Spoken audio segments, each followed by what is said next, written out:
All right, very excited that the Phoenix Film Festival is back for another year, and I will be there. I love meeting documentarians. We like to do docs here at Sports 360 and, of course, on our television platforms as well. Michael Husain is with us, and he has put together, he's one who does a lot on the documentary front. The Waiting Game, okay, it shows Thursday, April 3rd at 2:25, Friday, 3:30 in the afternoon, and Saturday at 9:20 in the morning. The Waiting Game. If you, like me, are a fan of the ABA back in the day or basketball in general, I have seen most of this because, Michael, when we do these type of interviews, we don't want to give away the book, right? Or in this case, the film. So Yes. I just want to start out with you are deep into documentaries. Why this one? And why don't you give a little background? Yeah, well, I mean, I grew up, I'm in Indianapolis. I grew up in an ABA city, so more or less, or a state, let's say. I grew up about 70 miles from Indianapolis, which had the Indiana Pacers, which still exist in the NBA. So the ABA was this league, played with a red, white, and blue basketball, and they were a rival league to the NBA from 1967 to 1976. A lot of people don't even know that they existed. Mm. But actually, the NBA's origin story, if you love the modern NBA, its origin story is really the ABA. It's the three-point shot came out of the ABA. The slam dunk contest came out of the ABA. To a large scale integration came into the NBA via the ABA. Now, the NBA had integrated, but in a very limited way. The ABA fast forwarded it in a big way.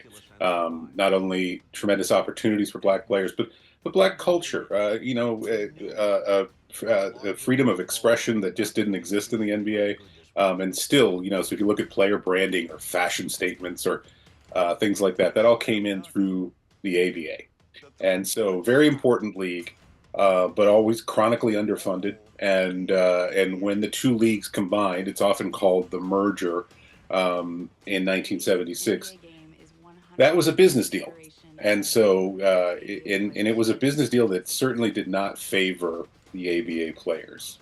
And so what they thought had happened inside that business deal was pretty simple. They thought that they had the leagues that the years of time that they had played in the league would lead to a pension or retirement benefits or things like that. Flash forward 20, 30 years, they're calling the NBA to say, hey, how do I get my pension started? And the NBA is saying, you don't have a pension. And so that is the crux of our story is that incredibly important league, the elite athletes of their day in the ABA, and then really lost in the dust of history and a bad business deal until a tiny little not-for-profit, I mean tiny, like two guys started a not-for-profit here in Indianapolis just to help ABA guys who, because they didn't have a pension, because they didn't have retirement benefits, some of them are really struggling to the point where they were homeless or they were unable to afford insulin or other life-saving medicine.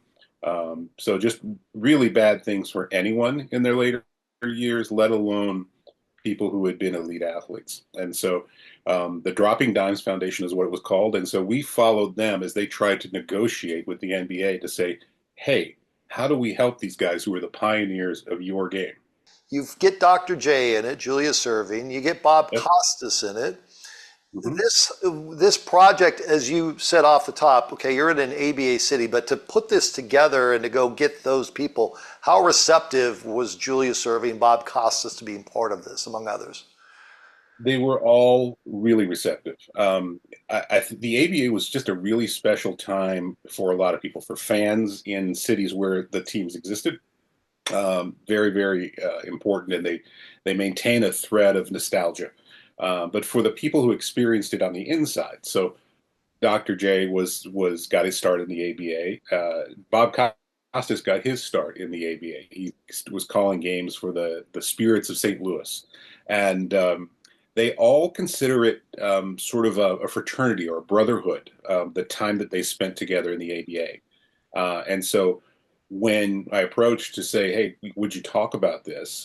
They were completely on board because They wanted to see the guys that they knew who were struggling get help.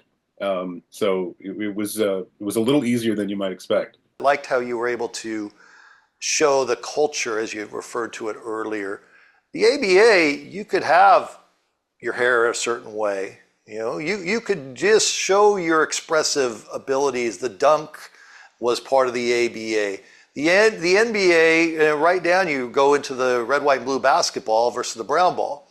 And so I love that aspect of it. When you storyboarded this, was that one of the original storylines, or did that just kind of evolve as you dug deeper into it?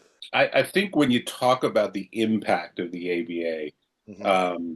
you're talking about that in some way. So I knew that so for instance the athleticism and the pace of play, I knew that that was something. The 3-point shot, those are specific sort of tactics that you can point to. But when you look at what makes the NBA successful now, or really lots of professional sports, it's about player expression. It's about you understanding the story of a particular player, and in the ABA, you were free to express it. The reason that the AB that black players got a lot more chances in the ABA was just the ABA wanted the best players they could get. They really it was a meritocracy. It just if you're good, we need you. And so I think that is really why it came to the front. Even free agency in some ways came out of the ABA. So if you think free agency sort of dominates the headlines of players negotiating with other teams and getting these incredibly large contracts, they really have the ABA to thank for that.